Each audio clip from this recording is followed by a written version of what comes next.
दरवेश दिल्ली का बहुत बड़ा आलिम, बहुत बड़ा हदीस का उस्ताद, तहरीके पाकिस्तान के जुर्म में उनकी जवान बेटी हिंदू उठा के ले गए। जवान बेटी हिंदू उठा के, इन जालिमों से पूछो, इन वडेरों से पूछो, तुम अपनी कुर्बानी तो बताओ। तुम्हारे वालिदैन तो बैठे हुए थे अंग्रेज के कदमों में, तुम तो जूते साफ करने वाली कौम हो, या हुक्मरान बन गए। मौलाना अमीरुद्दीन की जवान बेटी ले गए।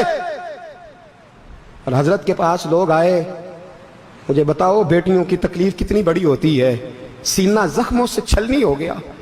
और जब मौलाना नईमुद्दीन साहब ताज़ियत के लिए पहुंचे तो हजरत को सीने से लगा के कहने लगे, फिक्र ना कीजिएगा, कोई बात नहीं। मौलाना अमीरुद्दीन साहब कहने लगे, हुजूर बस पाकिस्तान बन जाए, मेरे रसूलुल्लाह के दीन का झंडा बुलंद हो जाए, एक बेटी क्या, मैं हजारों बेटियां कुर्बान करने को तैयार, मैं तैयार हूं देने के लिए औलादे। लोगों ने 10 लाख आदमी ने हिजरत की, 10 लाख 30,000 जाने एक एक दिन के अंदर कटी। लोगों के खूनों के ऊपर बना हुआ ये मुल्क, और इसके अंदर कभी कोई गद्दार आके बैठ जाता है, कभी कोई मक्कार आके बैठ जाता है, कभी कोई अय्याश आके बैठ जाता है, कभी बच्चे कत्ल होते हैं, कभी बच्चियों की इज्जतें लुटती हैं, कहीं 71 जनाजे इकट्ठे होते हैं। जालिमों को शर्म तक नहीं आती। हम किसी आइन को नहीं मानते, किसी कानून को नहीं मानते, हम मानते हैं उस पाकिस्तान को जिस पाकिस्तान में एक तरफ अल्लाह का कुरान हो और दूसरी जानब मोहम्मद मुस्तफा का फरमान हो। हमें किसी तीसरी चीज की जरूरत हो। अगर सेकुलर पाकिस्तान बनाना था तो इंडिया की गवर्नमेंट तो आज भी अच्छी है पाकिस्तान से, वहां तो जमहूरियत आज भी ज्यादा पनपती है। एक दफा भी कोई डिक्टेटर नहीं आया, तमाशा लगाया हुआ है, मैं ये कर दूंगा, मैं वो कर दूंगा। पागल कौन समझते हो हमें? बेवकूफों का मुल्क है जो तुम्हारे जी में आता कहते जाते हो, जो जिसके मन में आता है वो कहते जाते हो। सुनो, इस्लाम किस तरह की खिलाफत चाहता है। अमीरुल मोमिनीन खलीफतुल मुस्लिमीन हजरत उमर फारूक। सुनो हुकूमत किसको कहते। हजरत उमर गुजर रहे, फजर की नमाज के बाद 2 गलियां रह गई हैं, आज पूरा नहीं हो सका आपका दौरा, जो रात को नकाब पहन के 2 गलियां रह गई तो नकाब ओढ़ के ही फजर के बाद निकल गए। एक छप्पर है छोटा सा, एक कुटिया है, झोंपड़ी, बूढ़ी अम्मा बैठी है। उमर फारूक गुजरने लगे, बूढ़ी को परेशान देखा, अम्मा जी इजाजत हो तो अंदर आ जाऊं। बूढ़ी कहने लगी, चल दौड़ जा, अपना काम कर, क्यों इजाजत दूं। तेरी मेहरबानी अम्मा, आने दो। क्या दौड़ जा, तेरी मेहरबानी अम्मा, गुजारिश है, चलो आ जाओ। हज़रत उमर फारूक फरमाया करते थे, मैंने उस औरत से आइन सीखा है, आइन, मैंने उससे कानून सीखा है, उस बुरी औरत से। अंदर आ गए उमर फारूक, अम्मा क्या परेशानी है, क्या बात। अम्मा कहने लगी, खामद इंतकाल कर गया, औलाद अल्लाह ने दी कोई नहीं, मैं गरीब हूं, 3 दिन से रोटी नहीं खाई, 25 दिनार का कर्जा चढ़ गया है, मुझे उमर फारूक से बड़ी शिकायत है। उसने मेरा हाल ही नहीं पूछा। हजरत उमर कहते थे, मुझे उसने दस्तूर और आइन सिखाया। कहने लगे, शिकवा है, उमर आया ही नहीं। हजरत उमर कहने लगे, अम्मा उमर को क्या पता कि तू इस हाल में है। अम्मा दस्तूर बयान करती है, अम्मा जमहूरियत का ऐलान करती है, कहती है नहीं पता उमर को, तो उमर से कहो छोड़ दे हुकूमत, उसके हवाले करे जो खबर रख सकता है, ना इधर उधर की तू बात कर। ये बता के काफिला क्यों लुटा, मुझे रहजनों से गरज नहीं, तेरी रहबरी का सवाल है। उमर से कहो छोड़े हुकूमत, उसको दे जो पता रख सकता है।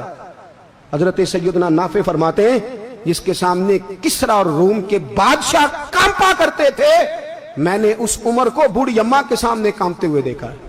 राशा तारी है उमर फारूक का। दौड़े गए, 25 दिनार लाए, राशन रख के लाए, रोटियां पकाई, बूढ़ी अम्मा को खिलाई। कहने लगे, अम्मा 25 दिनार ले ले और चल, गलती हो गई, उमर को माफ कर दे। अम्मा बोल के कहने लगी, मैं नहीं माफ करती, मैं तो पक्का फल लूं, बस गिरने वाली हूं, एक दफा कब्र में जा लेने दे, मेरे रसूल आएंगे तो मैं उमर की शिकायत करूं।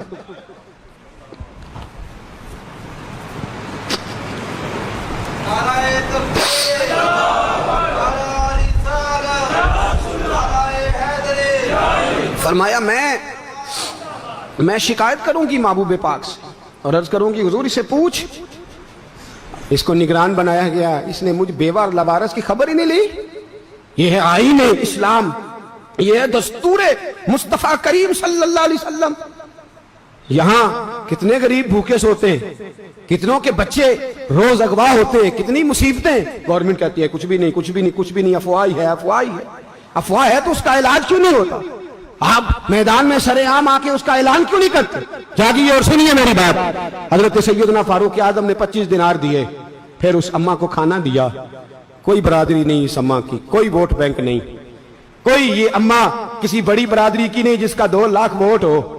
अमीरुल मोमिनीन होके उमर फारूक अम्मा के कदमों में बैठ गए, कहने लगे अम्मा उमर कमजोर है, हुजूर का सामना नहीं कर सकता, तेरी मेहरबानी नबी पाक के सामने शिकायत ना करना। अम्मा कहने लगी चल मैं तेरी खातर माफ कर देती, जा तू मुझे किसी अच्छी माँ का बेटा लगता है, जा तेरी खातर। कहने लगे चल फिर मुझे लिख के दे। कहने लगी मैं तो अनपढ़ हूं, तू लिख दे मैं दस्तखत कर दे। हजरत उमर ने लिखा। एक बूढ़ी अम्मा को शिकायत थी खत्ताब के बेटे उमर से, और फिर वो माफ हो गई। अम्मा कहती है मैंने अल्लाह की रिदा के लिए माफ, ये दस्तखत कर दो। अम्मा के आगे किया तो हजरत अली आ गए, हजरत अब्दुल्ला इब्ने मसूद आ गए। कहने लगे उमर यहाँ फिर रहे हो, मैं सारे मदीने में ढूंढ रहा था। अम्मा उठ के खड़ी हो गई, हाय मैं मर गई, ये उमर था, ये मैंने क्या किया। हजरत उमर कहने लगे अम्मा ना, अपने वादे पे कायम रह, तूने जो कहा था उस पे कायम रह, हमें तो बताया गया था ये वाला निजाम पाकिस्तान में आएगा, ये कहा था कायदे आजम ने, ये रंग मिलेगा तुम्हें। कहा माँ तू वादे पे कायम रह, लिख के दे। लिखा, अम्मा ने साइन किए। फिर हजरत अली से कहने लगे बतौर गवाह आप भी साइन कर दो। फिर अब्दुल्ला इब्ने मसूद से कहने लगे आप भी साइन कर दो। साइन हो गए तो जनाब उमर ने रुका लपेटा। हजरत अली को कहने लगे अली तू मेरा दोस्त है, मेरी सुबहों और शामों से वाकिफ है, अली तू मेरा राजदार है यार, मुझे यकीन है कि मैं तुझसे पहले मर जाऊंगा, जब उमर का इंतकाल हो जाए तो ये रुका मेरे कफन में रख देना, ये रखना मेरे कफन में। अली कहने लगे फिर क्या होगा। और मैं जब नबी पाक मेरी कब्र में आके पूछेंगे ना बता तू हुक्मरान था क्या करके आया है, तो फरमाया मैं रुक्का निकाल के अर्ज करूंगा सोने एक अम्मा नाराज थी मैं उसे भी राजी करके आया, हुजूर मैं राजी करके आऊं, ये या रसूलल्लाह मैं लिख